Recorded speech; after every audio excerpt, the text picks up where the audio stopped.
16สุดยอดคำสอนจากเพื่อนซีของมหาเศรษฐีวอร์เรน บัฟเฟตต์ที่อาจจะเปลี่ยนชีวิตคุณนี่คือ Strategic Man Podcast การลงทุนที่ดีที่สุดคือการลงทุนในการพัฒนาตนเองชารีมังเกอร์นะฮะก็คือเพื่อนซีต่างวัยและหุ้นส่วนทางธุรกิจนะฮะของอภิมหาเศรษฐีหุ้นวอร์เรน บัฟเฟตต์ชาลมังเกอร์เนี่ยเขาเสียชีวิตในเดือนพฤศจิกายนนะครับปี 2023นะฮะก็คือเมื่อปีที่แล้วนะฮะด้วยวัย 99 ปีนะฮะเขามีทรัพย์สินสุทธิมากกว่า 2,000 ล้านดอลลาร์99 ปีของเขาเนี่ยมันเป็น 99 ปีที่มีประสบการณ์ที่มีคุณค่าต่อผู้คนมากนะฮะเขาได้สรุปคำสอนนะครับคำแนะนำดีๆของเขาเนี่ยไว้ในหนังสือของเขาที่มีชื่อเป็นภาษาอังกฤษว่า Poor Charles Almanac The Wit and Wisdom of Charles T. Munger นะฮะซึ่งแปลเป็นไทยว่าปฏิทินของชาลีผู้น่าสงสารนะฮะความเฉลียวฉลาดและปัญญาของชาลทีมังเกอร์นะฮะคำสอนและคำแนะนำเหล่านี้นะฮะเป็นสิ่งที่เกิดขึ้นกับตัวเขานะฮะและก็ไม่มากก็น้อยเนี่ยน่าจะเป็นประโยชน์ต่อผู้คนนะฮะต่อตัวเรานะฮะต่อตัวคุณต่อตัวผมและก็ผู้คนในโลกนี้ถ้าเกิดว่าเรียนรู้และนำมาไปใช้ประโยชน์และในพอดแคสต์วันนี้นะฮะก็จะนำมาสรุปจำนวน16คำสอนนะของ Charles T. Munger นะครับข้อ1นะฮะเป็นข้อแนะนำเป็นคำสอนเกี่ยวกับเรื่องการมีคู่ครองนะฮะ Charles เนี่ยเขาแนะนำว่าเวลามองหาคู่ครองเนี่ยก็ให้มองหาคนที่ทั้งฉลาดและก็รอบรู้กว่าตัวเรานะฮะมองหาคู่ครองที่ไม่เคยเดาใจคุณหรือว่างอนนะฮะเมื่อคุณทำผิดพลาดราคาแพงนะคือทำผิดพลาดอะไรเขาก็ไม่งอนนะฮะคือเมื่อผมอ่านข้อความเนี่ยนะผมตีความว่าคือการที่เราจะมีคู่ครองเนี่ยนะฮะมันต้องคุยกันด้วยเหตุผลนะไม่ใช้อารมณ์นะครับแล้วมันก็จะอยู่กันได้อย่างยั่งยืนนะครับถ้าเกิดเราใช้อารมณ์เอาอารมณ์นำเนี่ยมันก็จะทะเลาะกันตลอดนะครับเพราะฉะนั้นนะชาลส์เขาแนะนำว่ามองหาคนที่ใจกว้างที่ยอมควักเงินของตัวเองและทำงานเพื่อเงินเพียงเล็กน้อยนะอันนี้ผมก็ตีความว่าคือคนที่เป็นคู่ครองเราเนี่ยนะฮะควรจะเป็นคนที่มีจิตใจเมตตานะฮะไม่ได้มองว่าเงินคือพระเจ้านะฮะคือเวลาทำอะไรก็ทำให้ความสำคัญกับเรื่องความสุขนะเงินเนี่ยก็สำคัญนะเป็นเรื่องรองไปแต่ใช้ความสุขเป็นตัวนำนะฮะอันนี้คือผมอ่านแล้วผมก็ตีความโดยใช้ประสบการณ์ของผมนะฮะท่านอ่านแล้วท่านฟังแล้วท่านอาจจะมีมุมมองที่แตกต่างไปก็อาจจะแล้วแต่บุคคลไปนะครับสุดท้ายนะฮะในเรื่องคู่ครองเนี่ยก็คือคบหากับคนที่คอยเพิ่มความสนุกให้คุณในขณะที่เดินทางไกลร่วมกันก็หมายความว่าในการใช้ชีวิตเนี่ยนะฮะมันควรจะแน่นอนแหละชีวิตมันมีทั้งสุขแล้วก็ทุกข์นะแต่ว่าคนสองคนที่อยู่ด้วยกันเนี่ยมันควรจะเดินไปในเส้นทางชีวิตนะให้มันมีความสนุกมากกว่าความทุกข์นะมันก็จะเดินกันไปได้ตลอดจนถือไม้เท้ายอดทองกระบองยอดเพชรอะไรประมาณนั้นและที่สำคัญก็คือความเป็นเพื่อนเป็นพี่เป็นน้องเป็นพ่อเป็นแม่เนี่ยของคนสองคนเนี่ยมันสำคัญมากคำสอนหรือว่าคำแนะนำข้อที่2นะฮะนี่ก็ยังคงเกี่ยวข้องกับเรื่องคู่ครองอยู่นะฮะก็คือเวลาที่เราจะซื้ออะไรให้ภรรยาเราเนี่ยนะฮะอันนี้คือเป็นคำสอนของชาลส์ซึ่งเป็นสุภาพบุรุษใช่ไหมเขาก็แนะนำว่าเวลาซื้อเครื่องประดับให้กับผู้หญิงที่คุณรักเนี่ยซึ่งก็น่าจะเป็นภรรยานะไม่ควรคำนึงถึงเรื่องเงินนะฮะก็คือให้ด้วยความรักนะแต่ว่าในมุมมองของผมนะก็คือก็ไม่ใช่ว่าโอ้โหต้องไปหาเป็นหนี้เป็นสินหรืออะไรแต่ว่าก็คือเราให้ด้วยความรักเท่าที่กำลังเราสามารถให้เขาได้นะกับผู้หญิงที่เรารักนะภรรยาของเรานะครับคำแนะนำข้อที่3นะฮะของชาลส์นะฮะก็คือเวลาทำงานอะไรเนี่ยก็ทำงานให้ดีที่สุดนะสิ่งที่รับผิดชอบให้ดีที่สุดแล้วเดี๋ยวมันจะมีงานมีเงินตามเข้ามาภายหลังนะก็คือให้ทำงานเพื่องานน่ะอย่าเพิ่งไปนึกถึงสิ่งอื่นนะเมื่อเราทำงานเพื่องานเรามีความสุขกับการทำงานเดี๋ยวสิ่งดีๆมันจะตามมาเองนอกจากนั้นนะครับเขาก็ยังบอกว่าการทำซ้ำเนี่ยคือหัวใจสำคัญของการเรียนรู้ครับนะทำอะไรเนี่ยให้ทำให้ถูกต้องตั้งแต่ครั้งแรกและสิ่งที่เป็นคำสอนที่เด็ดมากในข้อ3เนี่ยนะฮะก็คือความสามารถในการบังคับตัวเองให้ทำในสิ่งที่คุณต้องทำเมื่อควรทำนะไม่ว่าคุณจะชอบหรือไม่ก็ตามอันนี้แหละเป็นสิ่งที่จะทำให้คนประสบความสำเร็จได้ อย่างมีพลังมากเลยเพราะจริงๆแล้วเนี่ยคนเราเนี่ยนะฮะบางครั้งเราก็ไม่อยากทำในบางเรื่องนะแต่ว่าถ้าเกิดใครที่สามารถมีความสามารถในการที่จะบังคับตัวเองให้ทำในสิ่งที่เราไม่อยากทำแต่ว่ามันเป็นสิ่งที่ควรทำเนี่ยเราก็จะมีโอกาสที่จะประสบความสำเร็จมากกว่าคนอื่นนะครับวิธีเดียวที่จะชนะนะก็คือทำงานนะแต่ฟังดูแล้วเหมือนว่าโอ้โหต้องทำงานหนักแบบหัวชนฝาหรืออะไรประมาณนั้นไม่ใช่นะฮะคือมันมีคีย์เวิร์ดต่อนะก็คือและ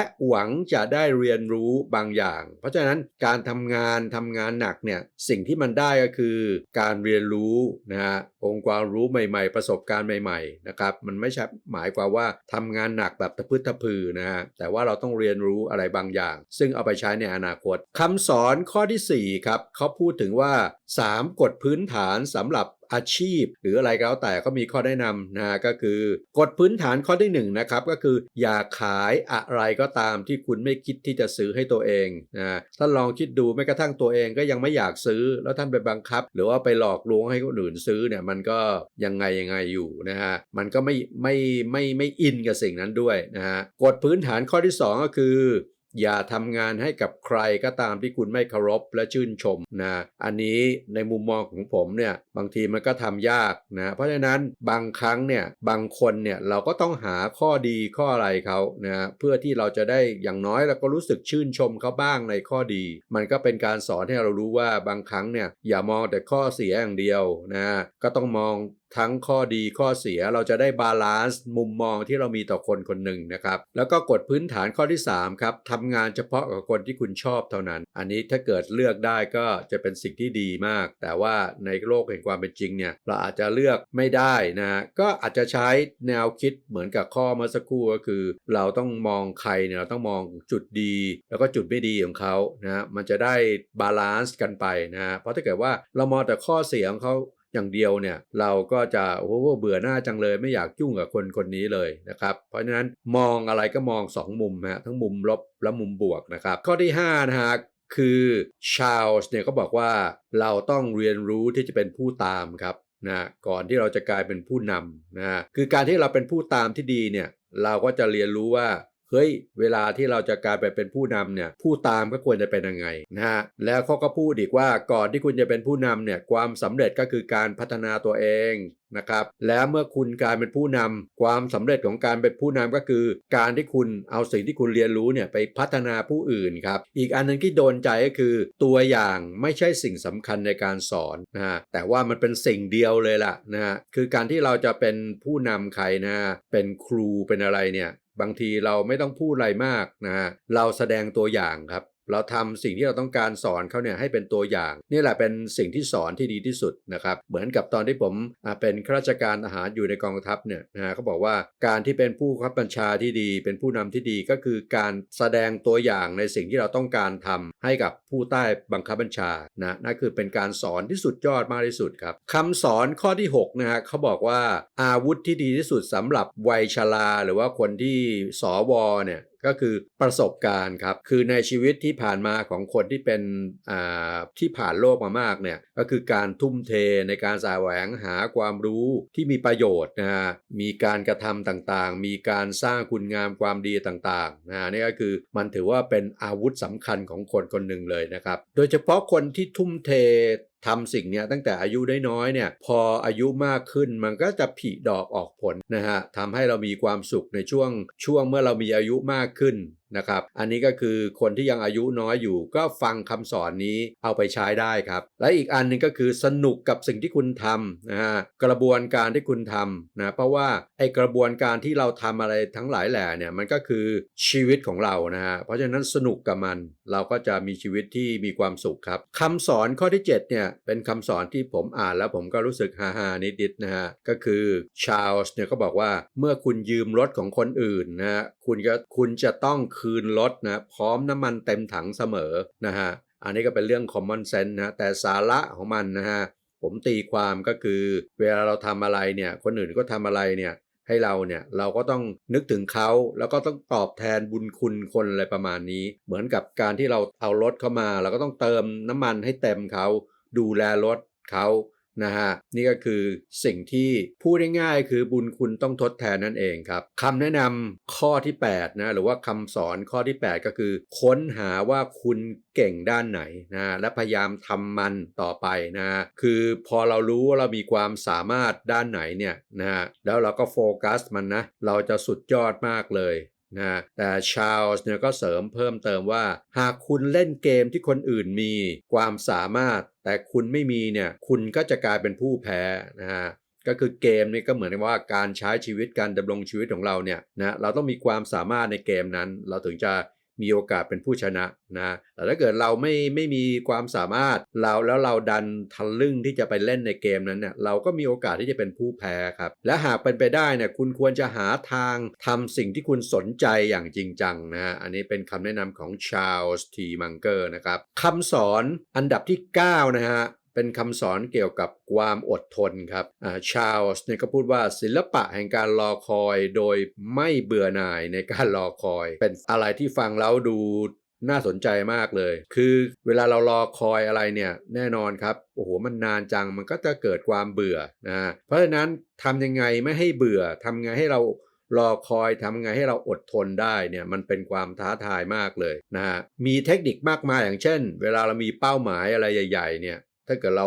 รามีเป้าหมายอะไรใหญ่ๆนะฮะแล้วเราตั้งเป้าหมายว่าอีก1ปี2ปีกว่าจะเสร็จเนี่ยมันจะทำไงให้เราไม่รู้สึกเบื่อนะฮะก็เทคนิคก็ยกตัวอย่างเช่นการแตกเป้าหมายใหญ่เป็นเป้าหมายย่อยนะก็มาโฟกัสที่เป้าหมายย่อยแทนมันก็ทำให้ความน่าเบื่อเนี่ยมันลดน้อยลงนะเราก็จะมีความอดทนเพิ่มขึ้นเนี่ยฮะเล็กๆน้อยๆผมพยายามเสริมเข้ามานะคือสรุปแล้วคือการรอคอยเนี่ยมันคือศิลปะนะฮะถ้าเกิดเรารอคอยเป็นเราก็จะไม่เบื่อหน่ายในการรอคอยนะฮะเราก็จะมีความอดทนที่จะบรรลุเป้าหมายใหญ่ได้ครับคำสอน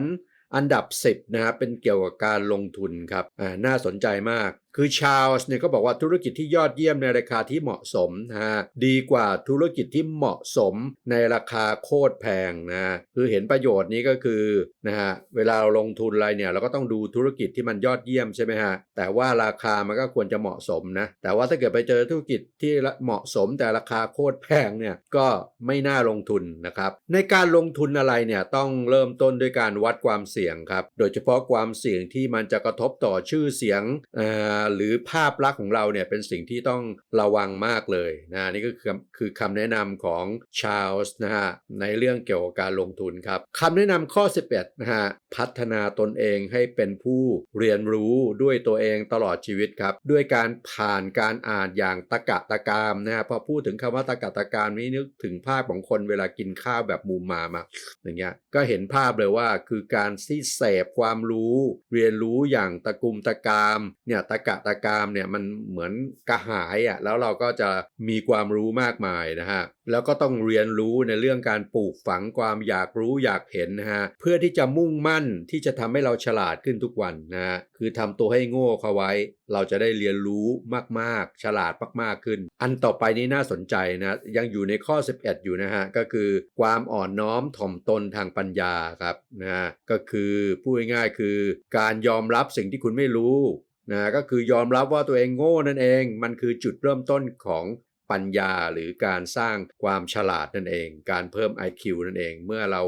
ยอมรับว่าตัวเราโง่หากคุณไม่เรียนรู้ต่อไปคนอื่นจะมองข้ามคุณไปนะนี่คือชาร์ลส์ก็บอกเพราะนั้นเราต้องเรียนรู้ตลอดชีวิตครับชาร์ลส์ก็บอกว่าคนฉลาดที่เขารู้จักเนี่ยทุกคนล้วนเป็นนักอ่านตัวยงครับไม่ว่าจะเป็นเพื่อนเขานะฮะก็คือวอร์เรน บัฟเฟตต์หรือว่าบิลเกตส์นะฮะคนพวกนี้เป็นนักอ่านตัวยงนะฮะแล้วเขาก็พูดอีกว่าคนที่ไม่อ่านหนังสือดีๆเนี่ยเปรียบได้กับคนที่อ่านหนังสือไม่ออกนะฮะใครที่ไม่ค่อยอ่านหนังสือเนี่ยจะรู้สึกเจ็บจี๊ดเลยนะฮะคือเปรียบเทียบด้วยกับคนอ่านหนังสือไม่ออกเลยเพราะฉะนั้นเราอ่านหนังสือให้เยอะๆเข้าไว้ครับคำสอนข้อ12ครับเผชิญหน้ากับปัญหาใหญ่ของคุณนะอย่ากวาดมันไว้ใต้พรมนะคือมีปัญหาก็ต้องวิ่งเข้าไปสู้มันนะฮะเพราะถ้าเกิดเราหนีปัญหาเนี่ยเราก็จะสะสมแล้วท้ายสุดมันก็จะกลับมาย้อนทำร้ายเราหรือว่าทำลายเราให้เกิดความเสียหายชาร์ลส์ก็มีคำแนะนำเกี่ยวกับเรื่องนิสัยด้วยเขาบอกว่ามีคนไม่กี่คนล่ะครับที่สามารถระบุนิสัยแย่ๆของตัวเองได้แล้วก็พยายามที่จะขจัดมันออกไปนะแต่ก็มีคนบางคนที่ไม่รู้เลยว่าตัวเองมีนิสัยเป็นยังไง ไม่รู้ว่าตัวเองมีข้อดีข้อเสียยังไงอันเนี้ยอันตรายมากนะฮะชาร์ลส์ก็บอกว่าในโลกแห่งความเป็นจริงเนี่ยคนทุกคนเนี่ยมันมีทั้งข้อดีข้อเสียมีนิสัยแย่ๆมากมายนะฮะแต่ว่าก็คือรู้ว่าไม่ดีแต่ก็ยังปล่อยให้มันอยู่นะครับเพราะฉะนั้นผมอยากจะถามว่าในมุมมองของชาวที่ผมพูดไปเนี่ยนะท่านเป็นคนประเภทไหนท่านรู้ว่าท่านมีนิสัยไม่ดีอยู่กับตัวเองและพยายามที่จะขจัดมันออกไปหรือว่ารู้ว่ามันไม่ดีมีนิสัยไม่ดีแต่ก็ยังปล่อยให้มันลอยนวลอยู่เอาละครับมาดูคำสอนอันดับที่13นะฮะก็คือชาร์ลส์เนี่ยก็บอกว่าให้พอใจกับสิ่งที่คุณมีครับคือการป้องกันที่ดีอย่างหนึ่งนะฮะเวลาเรากังวลเรื่องเงินไม่พอใช้เนี่ยนะฮะก็คืออย่ามีความต้องการในเรื่องที่ไร้สาระในชีวิตมากเกินไปนะฮะคือบางทีปล่อยให้ชีวิตถูกครอบงำด้วยความอยากที่มันไม่ได้มีประโยชน์ต่อชีวิตเนี่ยนะฮะชาร์ลส์เนี่ยก็มีเงินเป็นพันล้านแต่เขายังพูดเลยนะครับว่าคุณไม่จำเป็นต้องมีสิ่งของทางวัตถุมากมายนะนี่เป็นคำสอนของเศรษฐีพันล้านนะฮะคำสอนข้อที่14ครับเป็นหน้าที่ของเรานะที่จะต้องตอบแทนในสิ่งที่เราได้มาจากผู้อื่นและจากสังคมนะมันก็จะทำให้สังคมน่าอยู่เนี่ยคือคนเราเวลาใครทำอะไรให้ก็ตอบแทนนึกถึงคนอื่นเนี่ยมันเป็นสังคมที่น่าอยู่มันเป็นอะไรที่น่ารักอะครับนี่ก็คือความคิดของชาร์ลส์ทีมังเกอร์คำสอนข้อที่15นะครับเขาบอกว่าถ้าต้องการมีความทุกข์ในชีวิตให้ทำ3อย่างนี้ครับข้อ1ก็คือให้ใช้ยาหรือว่าเสพยาเพื่อเปลี่ยนอารมณ์หรือว่าการรับรู้ให้เป็นอารมณ์ดีๆเนี่ยแล้วข้อ2ก็คือมันอิจฉาชาวบ้านเข้าไว้แล้วก็ข้อ3เนี่ยสะสมความเครียดแค้นไว้ได้เยอะถ้าเกิดว่าท่านทำ3สิ่งได้อย่างยอดเยี่ยมรับรองชีวิตท่านจะเปี่ยมไปด้วยความทุกข์เต็มเลยแต่ว่าถ้าเกิดต้องการมีความสุขก็ให้ทำตรงกันข้ามครับก็คืออย่าใช้ยาอย่าเสพยาแต่ให้ฝึกสติให้ฝึกสมาธิอันนี้เป็นข้อแนะนำของผมแล้วก็ข้อ2เนี่ยแทนที่เราจะอิจฉาคนอื่นเนี่ยเราก็ฝึกยินดีกับคนอื่นเราฝึกกันได้ครับเราต่อสู้กับตัวเจ้าตัวร้ายในตัวเราได้โดยการที่เราจะยินดีกับคนที่เขาสำเร็จคนที่เขามีความสุขเราก็ยินดีเราก็แฮปปี้กับเขานะครับแล้วข้อ3ก็คือแทนที่เราจะเครียดแค้นจงเกลียดจงชังเนี่ยเราก็ฝึกการให้อภัยครับยอมรับแล้วก็ปล่อยวางแล้วเราก็จะมีความสุขกับชีวิตครับข้อ16ข้อสุดท้ายชาร์ลส์เนี่ยก็บอกว่าเวลาต้องการให้ใครทำอะไรเนี่ยให้บอกเหตุผลกับเขาว่าเฮ้ยทำไมต้องทำสิ่งนั้นคือการที่คนคนหนึ่งรู้ว่าทำไมต้องทำสิ่งนั้นเนี่ยเขาก็จะเห็นความสำคัญของสิ่งนั้นและก็ยินดีที่จะลงมือทำในสิ่งนั้นนะครับเอาละครับนี่คือ16คำสอนหรือว่าคำแนะนำจากชาร์ลส์ทีมังเกอร์นะครับเพื่อนซีต่างวัยของวอร์เรนบัฟเฟตต์ซึ่งเป็นคำสอนที่มีคุณค่ามากเลยผมอายุปีนี้59ปีผมอ่านผมก็ยังรู้สึกว่ามีประโยชน์แล้วก็มีคุณค่ามากเลยเพราะมันเป็นสิ่งที่เกิดจากการตกผลึกของชายคนหนึ่งที่อยู่ในโลกนี้มาถึง99ปีครับผมรู้สึก appreciate ในสิ่งที่เขาพูดจริงๆแล้วก็ขอขอบคุณชาร์ลส์ทีมังเกอร์มากๆในสิ่งที่เขาถ่ายทอดมานะครับแล้วผมก็เอามาเล่าให้เพื่อนๆฟังต่ออีกเอาละครับพอดแคสต์นี้น่าจะเป็นประโยชน์ไม่มากก็น้อยกับทุกท่านก่อนจบอย่าลืมกดไลค์กดแชร์กดติดตามกดกระดิ่งให้กับช่อง Strategic Man ด้วยนะครับและขอให้ทุกท่านเนี่ยมีความสุขประสบความสำเร็จในทุกๆเรื่องเลยครับตามที่ท่านตั้งเป้าหมายไว้สวัสดีครับแล้วพบกันใหม่ในพอดแคสต์ต่อไปครับนี่คือ Strategic Man Podcast การลงทุนที่ดีที่สุดคือการลงทุนในการพัฒนาตนเอง